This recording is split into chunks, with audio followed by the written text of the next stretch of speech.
የአትሌቲክስን ጉዳይ አስቀድማለሁ። አትሌት ለምለም ኃይሉ በካሊፎርኒያ 5 ኪሎ ሜትር ውድድር አሸንፋለች። በአሜሪካ ካሊፎርኒያ በተካሄደው የ5 ኪሎ ሜትር ውድድር አትሌት ለምለም ኃይሉ በአንደኝነት ውድድሩን አጠናቃለች። ርቀቱንም ለማሸነፍ እንግዲህ 15 ደቂቃ ከ13 ሰከንድ ፈጅቶባታል። እሷን ተከትለው የገቡት እንግዲህ የሜክሲኮ አትሌት ላውራ ጋልቫን እና እንዲሁም የአሜሪካው አትሌት ካቲ ኢዞ ናቸው። ሁለቱ አትሌቶች ላውራ 15 ደቂቃ ከ30 ሰከንድ እንዲሁም ካቲ ኢዞ ደግሞ 15 ደቂቃ ከ45 ሰከንድ በመግባት ሁለተኛና ሶስተኛ በመሆን አጠናቋል። ለምለም ኃይሉ ግን በ15 ደቂቃ ከ13 ሰከንድ በመግባት እንግዲህ ውድድሩን የ5 ኪሎ ሜትር ውድድሩን አሸንፋለች። የዩቲዩብ ተከታታዮች ሰብስክራይብ በማድረግ ቤተሰብ መሆን እንዳትዘነጉ፣ ላይክ እና ሼር በማድረግ ለሌሎች እንዲዳረስም አድርጉ። በኢትዮጵያ ፕሪሚየር ሊግ የ24ኛ ሳምንት መርሃ ግብር ትላንት በተካሄዱ ሁለት ጨዋታዎች ሲጀመር 9 ሰዓት ላይ ፋሲል ከነማን ከቅዱስ ጊዮርጊስ ያገናኘው ጨዋታ በፋሲል ከነማ 2-1 አሸናፊነት ተጠናቋል። በጌታነህ ከበደ 2 ግቦች ታግዞ ፋሲል ከነማ ሶስተኛ ተከታታይ ፕሪሚየር ሊግ ድሉን አስመዝግቧል። ጌታነህ ከበደ በ34ኛውና እንዲሁም በ38ኛው ደቂቃ ባስቆጠራቸው ግቦች ፋሲል ከነማ 2-1 በሆነ ውጤት ማሸነፍ ችሏል። ቅዱስ ጊዮርጊስን ከሽንፈት ያልታደገች ግብ አብርሃም ጌታቸው ከረፍት መልስ በ52ኛው ደቂቃ ማስቆጠር ችሏል። የመጀመሪያው 15 ደቂቃ በተለይ ተመጣጣኝ ፉክክር የታየበት ነበር። ፋሲል በጌታነህ እንዲሁም ፈረሰኞቹም በቢኒያም ፍቅሬ ጥሩ የሚባሉ ሙከራዎችን ያደረጉበት ነበረ። ነገር ግን ጌታነህ ከበደ በተከታታይ በ4 ደቂቃ ልዩነት ካስቆጠረ በኋላ ፋሲል ከነማ እንግዲህ 2-0 እየመራ ነበር ረፍት የወጣው። ከረፍት መልስ ግን ቅዱስ ጊዮርጊስ በተለይም ወደ ጨዋታ ለመመለስ በጣም ጥረቶችን አድርገው በበረከት ወልዴ ጥሩ የሚባሉ የግብ ዕድሎችን ፈጥረው ነበር። በ52ኛው ደቂቃም ተሳክቶላቸው አብርሃም ጌታቸው እንግዲህ ቅዱስ ጊዮርጊስን ወደ ጨዋታ የመለሰች ግብ ማስቆጠር ችሏል። እንግዲህ አቻ ለመሆን ጥረቶችን አድርገው ነበር ፈረሰኞቹ። ነገር ግን ተጨማሪ ግብ ሳያስቆጥሩ ፋሲል ከነማ እንግዲህ ሶስተኛ ተከታታይ ፕሪሚየር ሊግ ድሉን ማስመዝገብ ችሎ ደረጃውንም ወደ 5ኛ ከፍ ማድረግ ችሏል። ከጨዋታው መጠናቀቅ በኋላ አሰልጣኝ ውበቱ አባተ ይሄ ጨዋታ በጣም ወሳኝ ነበር ሲሉ አስተያየታቸውን ሰጥተዋል። እኛም ደረጃችንን ለማሻሻል እነሱም እንዲሁ ደረጃቸውን ለማሻሻል ያደረጉት ጠንካራ ፉክክር የነበረው ጨዋታ ነበር ሲሉ ተናግረዋል። በመከላከሉ ረገድ የነበረ መዘናጋት ግን መታረም አለበት ሲሉ ነው አሰልጣኝ ውበቱ አባተ የተናገሩት። የፋሲል ከነማው አሰልጣኝ ፋሲል ተካልኝ በበኩላቸው በመጨረሻ የሜዳ ክፍል የተፈጠሩ ድሎችን አለመጠቀማችን ውጤት እንድናጣ አድርጎናል ሲሉ አስተያየታቸውን ሰጥተዋል። ጨዋታው ግን በጣም ጥሩ ነበርም እንዲሁ ሲሉ አስተያየታቸውን ሰጥተዋል። ፋሲል ከነማ እንግዲህ ድሉን ተከትሎ በ33 ነጥብ 5ኛ ደረጃ ላይ መቀመጥ ችሏል። የዩቲዩብ ተከታታዮች ሰብስክራይብ በማድረግ ቤተሰብ መሆን እንዳትዘነጉ፣ ላይክ እና ሼር በማድረግ ለሌሎች እንዲዳረስም አድርጉ። በደረጃ ሰንጠረዡ አናትና ግርጌ ላይ የሚገኙትን ኢትዮጵያ መድንና ወልዋሎ ዓዲግራት ዩኒቨርሲቲን 12 ሰዓት ላይ ያገናኘው ጨዋታ 1-1 በሆነ ያቻ ውጤት ተጠናቋል። ወልዋሎ ዓዲግራት ዩኒቨርሲቲ ነበር ቀዳሚ መሆን የቻለው። ፉአድ አዚዝ በፍጹም ቅጣት ምት እንግዲህ በ7ኛው ደቂቃ ወልዋሎ ዓዲግራት ዩኒቨርሲቲን ቀዳሚ ያደርጓል። ዋንጫ ቱት በሰራበት ጥፋት የተገኘውን ፍጹም ቅጣት ምት ነው ፉአድ ራሱ መጥቶ በማስቆጠር እንግዲህ ቡድኑን ቀዳሚ ያደረገው። ብዙም ሳይቆይ በ23ኛው ደቂቃ ግን ቃሲም ረዛቅ በራሱ መረብ ላይ አስቆጥሮ ኢትዮጵያ መድንን አቻ አድርጓል።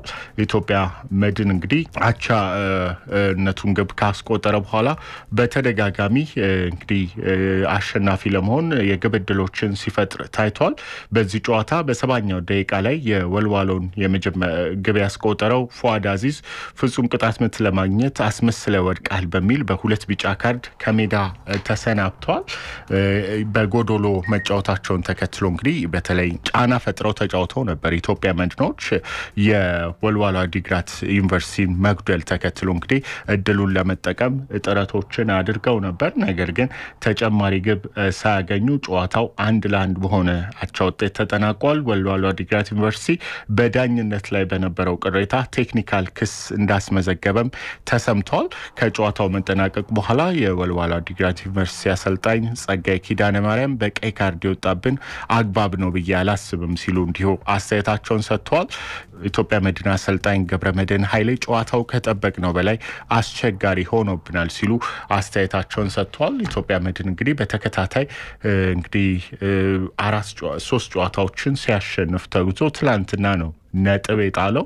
ትላንትና እንግዲህ ምናልባትም መሪነቱን የሚያጠናክርበትን እድል ኢትዮጵያ መድን ሳይጠቀም ቀርቷል። ኢትዮጵያ መድን አሁንም ቢሆን ከ22 ጨዋታ 45 ነጥቦችን ይዞ ፕሪሚየር ሊጉን ሲመራ ኢትዮጵያ ቡና በ36 ነጥብ ሁለተኛ ሆኖ ይከተላል። በግብ ክፍያ ወላይታ ድቻን በልጦ ወላይታ ድቻ በግብ ክፍያ አንሶ በኩል 36 ነጥብ ሶስተኛ ነው። ባህር ዳር ከተማ በ34 ነጥብ አራተኛ ደረጃ ላይ ተቀምጧል።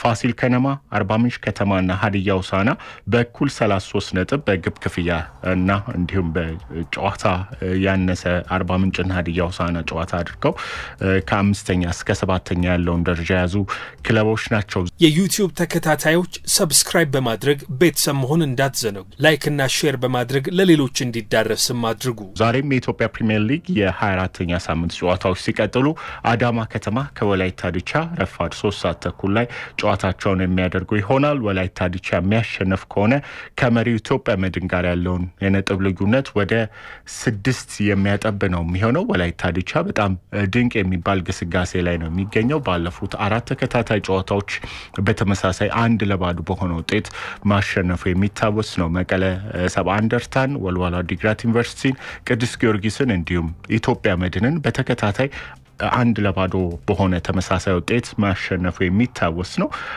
ከአዳማ ከተማ ጋር የሚያደርገውን ጨዋታ የሚያሸንፍ ከሆነ ደግሞ ከመሪው እንግዲህ ኢትዮጵያ መድን ጋር ያለውን ነጥብ ልዩነት ወደ 6 የሚያጠብ ይሆናል ማለት ነው። አዳማ ከተማ ባለፉት 3 ጨዋታዎች ማሸነፍ አልቻለም። በሁለቱ ተሸንፎ በአንዱ አቻ ተለያይቷል። ባለፈው ሳምንት በድሬዳዋ 3-1 መረታቱ የሚታወስ ነው። ከዛ በፊት ደግሞ ከሲዳማ ቡና ጋር 0-0 እንዲሁ በአርባ ምንጭ ከተማም በተመሳሳይ 3-1 መረታታቸው የሚታወስ ነው። እንግዲህ ዛሬ ወደ አሸናፊነቱ ለመምጣት የሚያደርጉት ጨዋታ ይሆናል። ሀዲያ ሆሳዕና ከድሬዳዋ ከተማ 9 ሰዓት ላይ እንዲሁ ዛሬ ጨዋታቸውን ያደርጋሉ። መቻል ከመቀለ ሰባ እንደርታ ደግሞ 12 ሰዓት ላይ ጨዋታቸውን የሚያከናውኑ ይሆናል። ያው የ3ኛ ሳምንት ጨዋታ በሚተላለፉበት ወቅት የደጋፊዎች ያልተገቡ የእርስ በርስ ስድቦች በፌስቡክ ኮሚኒቲ ስታንዳርድን ያላከበሩ በመሆናቸው ምክንያት የኢትዮጵያ ፕሪሚየር ሊግ አክሲዮን ማህበር ገጽ ለ3 ቀናት ከቀጥታ ስርጭት ስለታገደ የ24ኛ ሳምንት የትላንትናና የዛሬ የሁለተኛ ቀን ጨዋታዎች በአክሲዮን ማህበሩ የፌስቡክ ገጽ አይተላለፉም። ስለዚህ የዛሬም 3 ጨዋታዎች እንግዲህ የፌስቡክ የቀጥታ ስርጭት የማያገኙ ነው የሚሆነው። የዩቲዩብ ተከታታዮች ሰብስክራይብ በማድረግ ቤተሰብ መሆን እንዳትዘነጉ፣ ላይክ እና ሼር በማድረግ ለሌሎች እንዲዳረስም አድርጉ። ወደ ሌላኛው የሀገር ውስጥ ጉዳይ ሳልፍ የኢትዮጵያ ከፍተኛ ሊግ እናገኛለን። በኢትዮጵያ ከፍተኛ ሊግ የምድብ ሀ የ20ኛ ሳምንት መርሃ ግብር ትላንትና 2 ጨዋታዎች ተከናውነው ነበር። ነቀምቴ ከተማ ከዱራሜ ከተማ ባደረጉት ጨዋታ ነቀምቴ 4-1 በሆነ ውጤት አሸንፏል። ለነቀምቴ ከተማ 2 ግቦችን ሰጠኝ ኢየሱስ ታረቀኝ በ23ኛውና በ28ኛው ደቂቃ ሲያስቆጥር ተጨማሪዎቹን ግቦች ሚካኤል ሐሲሳና ቶላወርቅ ተስፋዬ ከመረብ አገናኝተዋል። ዱራሜ ከተማን ከሽንፈት ያልታደገች ግብ ተመስገን አሰፋ በ95ኛው ደቂቃ ከመረብ አገናኝተዋል። ሶሎዳዷ ከእንጅባራ ከተማ ባደረጉት ጨዋታ እንጅባራ ከተማ 2-1 በሆነ ውጤት አሸንፏል። ለእንጅባራ ከተማ ፍስሐ ቶማስና ዮናታን አምባዬ ግቦቹን ሲያስቆጥሩ ሶሎዳዷን ከሽንፈት ያልታደገች ግብ በረከት ብርሃኑ በ38ኛው ደቂቃ አስቆጥሯል። በምድብ ለም እንዲሁ የ19ኛ ሳምንት መርሃ ግብር 2 ጨዋታዎች ትላንት ተከናውነው ነገሌ አርሲ ከንብ ያደረጉት ጨዋታ 1-1 በሆነ ያቻ ውጤት ተጠናቋል። 9 ሰዓት ላይ በተከናወነው ጨዋታ ኢብሳ በፍቃዱ ነበር ነገሌ አርሲን ቀዳሚ ማድረግ የቻለው። ነገር ግን ለንብ ኪዳኔ ያሰፋ በ44ኛው ደቂቃ አስቆጥሮ እንግዲህ ጨዋታው 1-1 በሆነ ውጤት ተጠናቋል። ነገር ለአርሲ ወደ ፕሪሚየር ሊጉ ለማደግ በሚያደርገው ጥረት እንግዲህ ትላንትና ነጥብ ጥሏል። አሁንም ቢሆን ግን ከፍተኛ ሊጉ ምድብ ላይ የመራ ነው የሚገኘው። ሀላባ ከተማ ከሱሉልታ ክፍለ ከተማ ያደረጉት የ7 ሰዓት ላይ ጨዋታ በሱሉልታ ክፍለ ከተማ 3-2 አሸናፊነት ተጠናቋል። ለሱሉልታ ክፍለ ከተማ 2 ግቦችን ከቤ ብዙነህ በ6ኛውና በ42ኛው ደቂቃ ሲያስቆጥር ሀብታም ወርቁ በባከነ ደቂቃ በጭማሪ ሰዓት እንግዲህ ተጨማሪውን ግብ ለሱሉልታ ክፍለ ከተማ አስቆጥሯል። የኋላሸት ሰለሞን የሀላባ ከተማን ከሽንፈት ያልታደጉ 2 ግቦችን በ60ኛውና በ86ኛው ደቂቃ በጨዋታና በፍጹም ቅጣት ምት አስቆጥሯል። የዩቲዩብ ተከታታዮች ሰብስክራይብ በማድረግ ቤተሰብ መሆን እንዳትዘነጉ። ላይክ እና ሼር በማድረግ ለሌሎች እንዲዳረስም አድርጉ።